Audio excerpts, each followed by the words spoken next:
Welcome everybody to another episode of Fins Nation. I am your host, Louis Sung, and today we're going to be starting off with a discussion about the Miami Dolphins offensive line. Yes, how original, I know. But the reason we're going to be discussing it today is because we're going to be looking at it with a more critical lens. And the lens that we're looking at it is thanks to the likes of Mina Kimes, who just the other day on ESPN was asked a very simple question. Have the Miami Dolphins done enough to improve the offensive line to make sure that Tua Tagovailoa does not get hurt in 2023? And the way that she answered the question, it was just so...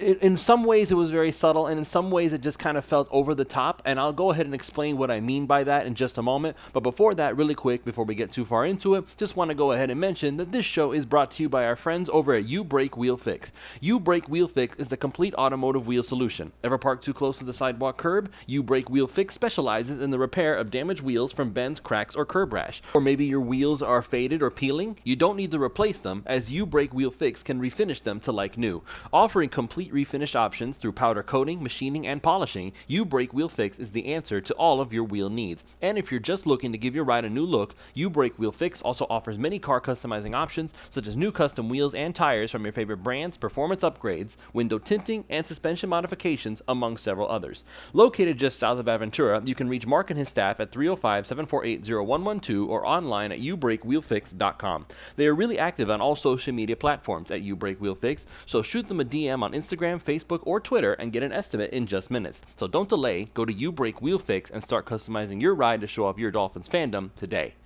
This show is also brought to you by PrizePicks.com. PrizePicks.com is the revolutionary fantasy platform where you can now pick up to 6 different players across professional sports leagues. Whether that's the NFL, the NBA, the MLB, one of each, it's up to you to decide. Just choose whether your chosen player will get more or less than their projected stat. They give you free squares, special Taco Tuesday promos, Flex Friday specials where you can get your money back if you lose, or multiply the amount of money you can normally win. So with offers like that, it's hard to justify not signing up. So use the promo code 5, that's F-I-V-E, and they will match up to $100 on your initial deposit when you sign up. Again, that's promo code 5, F-I-V-E. Go to prizepicks.com and get started winning today. All right, so let's go ahead and discuss this real quick, shall we? And if I sound a little bit quiet, just because I'm a little bit under the weather, so I'm trying to make the most of it because I want to make sure that you guys get your daily dose of Dolphins content. So, here's the discussion going on right now. So Mina Kimes went on to ESPN and she was asked about the Miami Dolphins offensive line. And after she was asked, have the Miami Dolphins done enough? She literally just had this blank look on her face for like 2 or 3 seconds before she said, well, they haven't really done anything. And that alone got the 3 yards per carry crew kind of up in arms. Not at Mina, mind you. It was the fact that Mina Kimes is right. The Miami Dolphins have not really done anything concrete to help the offensive line. And if you really look at it, no, they haven't. They have basically counted on Austin Jackson to be improved upon last season. They're expecting Butch Barry to come in and basically work miracles with the likes of Liam Eichenberg, Robert Jones, or maybe some of these undrafted free agents. They haven't done anything that is actually going to look at it and say, that is definitely going to fix this problem. No problem has been fixed, if you really look at it. Teron Armstead is the best left tackle in football, arguably. Some people will say Trent Williams, and honestly, I think that they are right, but Teron Armstead is definitely up there in the conversation. But the problem is that he tends to get injured very often. In fact, we found out that he was injured pretty much by week 1 of last year, but he played through the injury anyway and still put together a fantastic year. But that just happened to be that year. What if this upcoming year there's an injury that's going to take Teron Armstead out of the game for good? There's going to be a game that he doesn't end up coming back from the injury. So that means that we don't have Teron Armstead anymore for that season. And who is your backup plan? Is it Kendall Lamb? Okay, that's not exactly a great backup plan, if we're being completely honest with each other. Liam Eichenberg at left guard. Everybody's kind of hoping, praying that Liam Eichenberg plays well. Now, we've talked about Jarrett Horst on this show already, and we've talked about how as an undrifted free agent, there's maybe the possibility that he could be something good. He does have a little bit of a violent streak to him, very Richie Incognito in that sense, but that's not something that you can count on and say, yes, this guy is definitely going to be able to take over for Liam Eichenberg. This guy is definitely better than what we have already. We don't know that. We're just looking at traits and saying, oh, I see this trait that belongs belong to this player and maybe they have a similarity. We don't know anything for sure. Right now, if we had to have a gun to our head, we would go ahead and just pencil in Liam Eichenberg as the left guard, and that's not exactly a great thing. Now, Connor Williams has been a terrific center, and I don't expect that to change. Robert Hunt has been a terrific right guard, and I do not expect that to change. But again, we are back to the same issue. What about the right tackle position? Are we really counting on Austin Jackson? It seems like we are counting on Austin Jackson so far.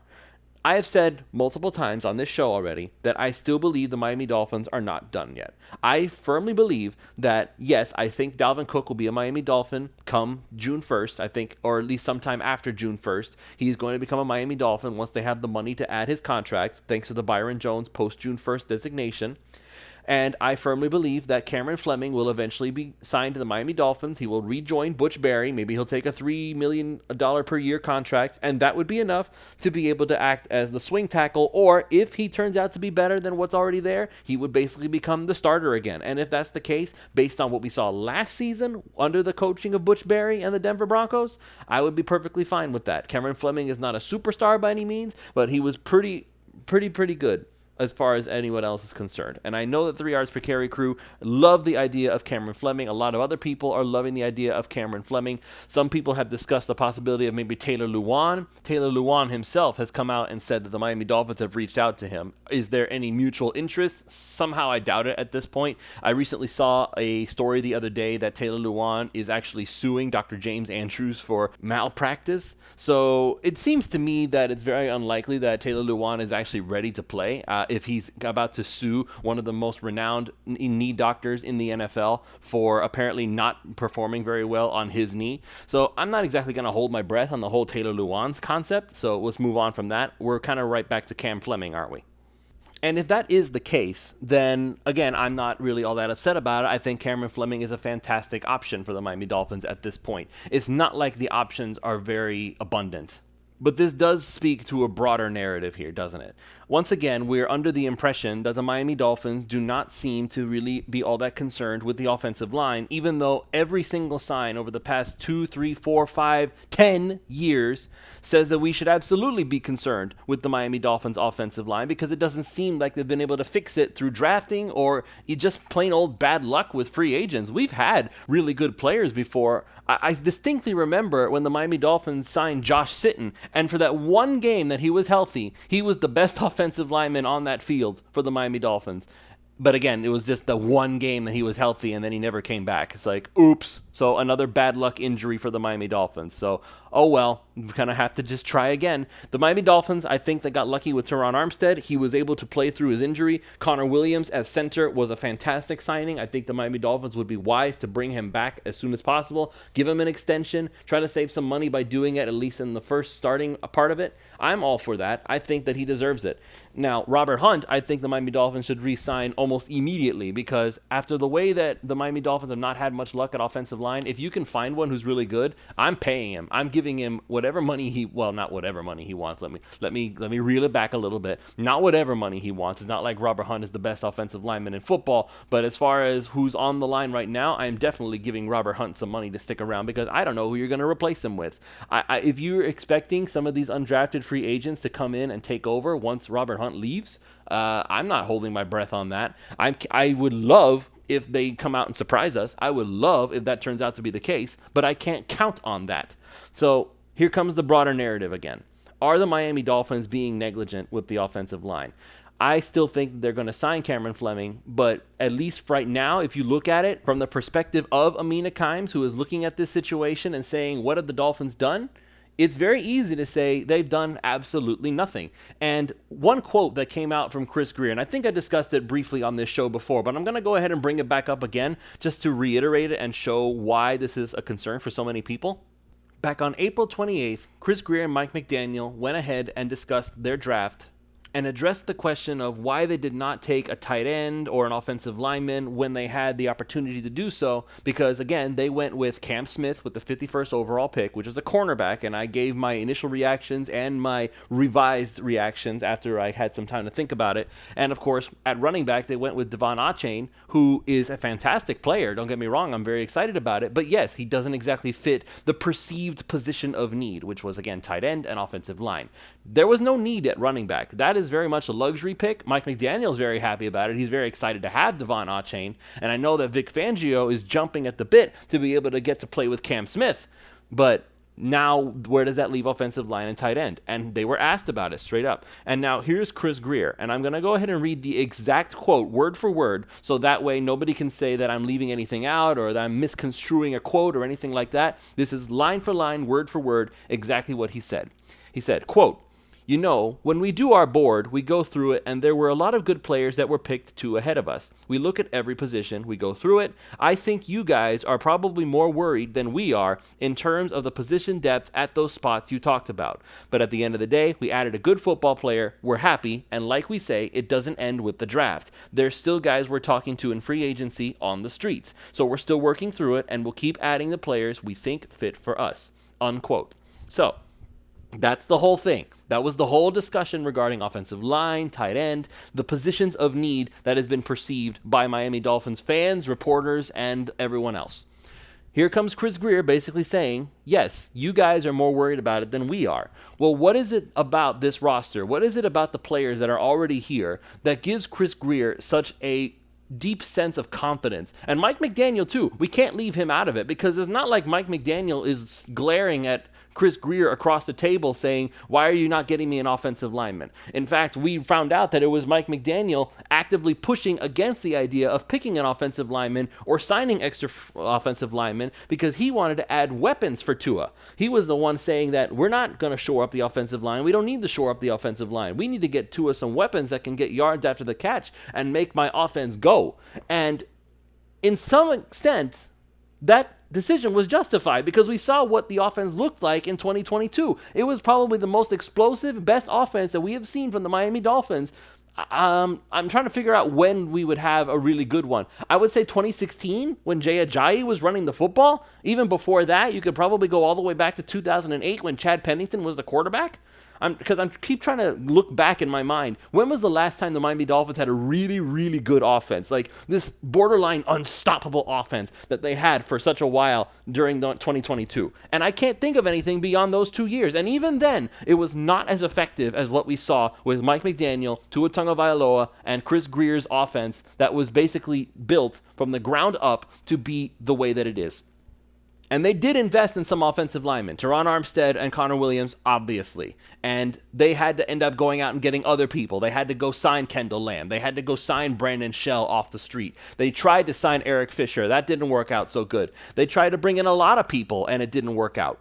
But as it turns out, they didn't need that for the offense to work. What they needed was what Mike McDaniel wanted. They went and got Tyreek Hill. Jalen Waddle was still there.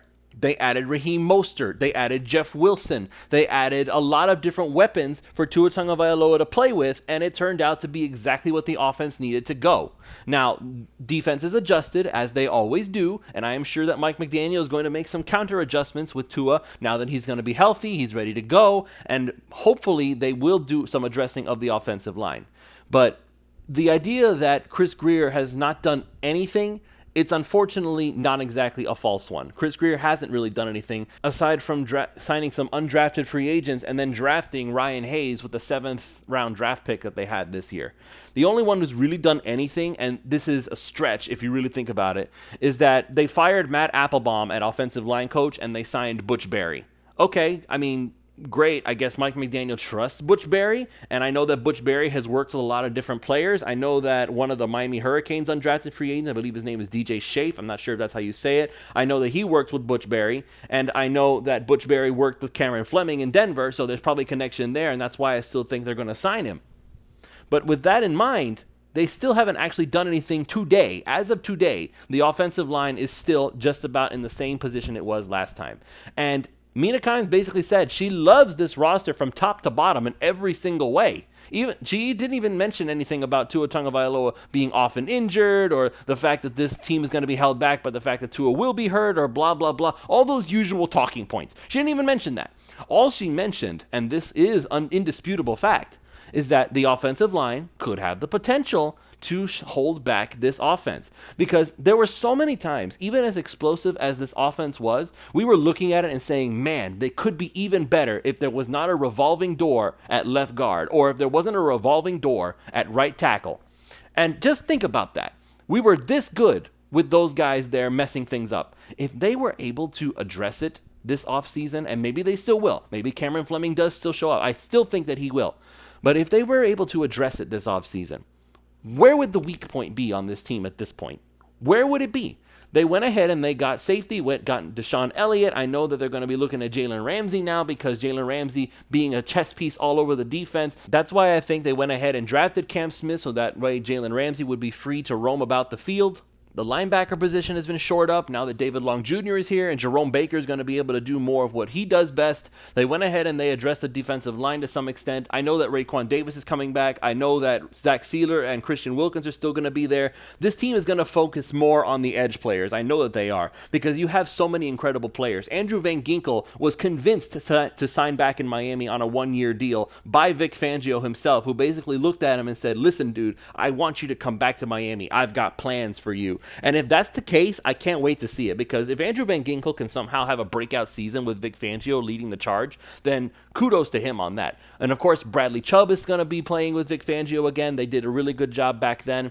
Jalen Phillips is going to be better than ever. And they have so many players at the linebacker position. Emmanuel Ogbah is coming back. And I think that even though they could get a draft pick out of him, I think they're going to wait until next season. They'll be able to save a little bit more money that way. And if not, they might be able to get a trade out of him next season to get another draft pick. Okay, well, if that's the case, I'm all for it. I love when Chris Grier turns outdated players into draft picks. That's something he does really well. I'm still hoping that he'll manage to trade Noah Igbenogany, maybe for like a 6th-round pick or something. You think some team somewhere is going to look at his athleticism and say, hey, maybe this kid's worth something. I'm hoping, I'm praying that they'll be able to get something for Noah Igbenogany. If Chris Grier can turn Kalen Ballage into a draft pick, I think he can turn Noah Igbenogany into a draft pick, even if it's a really late one.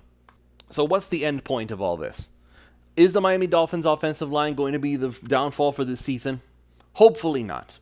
Hopefully Mike McDaniel has thought about this long and hard, and he's decided, I'm going to know exactly how to overcome the shortcomings that we are now perceiving on this line. Or maybe they just truly do not perceive them as weaknesses. For the likes of Mina Kimes and for many people at the 3 yards per carry crew, I know that Chris Kaufman is very upset with how Chris Grier has addressed the offensive line this offseason, and you can tell because if you're on OnlyFins for only $3 a month, the link is in the description below, you can see him actually discussing these things with all of these Dolphins fans who are very like-minded in the sense that why have the Miami Dolphins not done something to shore up these weak points? Everybody seems to be able to see it except the Miami Dolphins, and this has been the case for every single regime dating back to Joe Philbin, it feels like. The offensive line is a problem. Nobody wants to fix it. Nobody wants to invest heavily in it. Nobody wants to try to put a wall in front of their quarterback and let the quarterback do his work.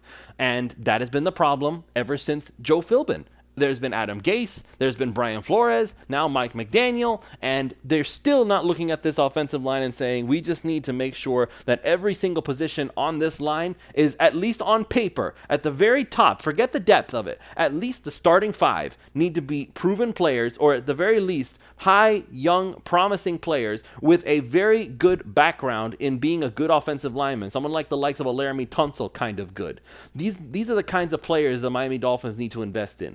Liam Eichenberg was supposed to be a solid investment. I don't know what happened there. I really, really don't. I don't know why things fell apart for him. Maybe Butch Barry can figure out what went wrong and he can fix to make it Liam Eichenberg back to the guy he was in college, which is a solid offensive lineman. But again, that is hoping against hope.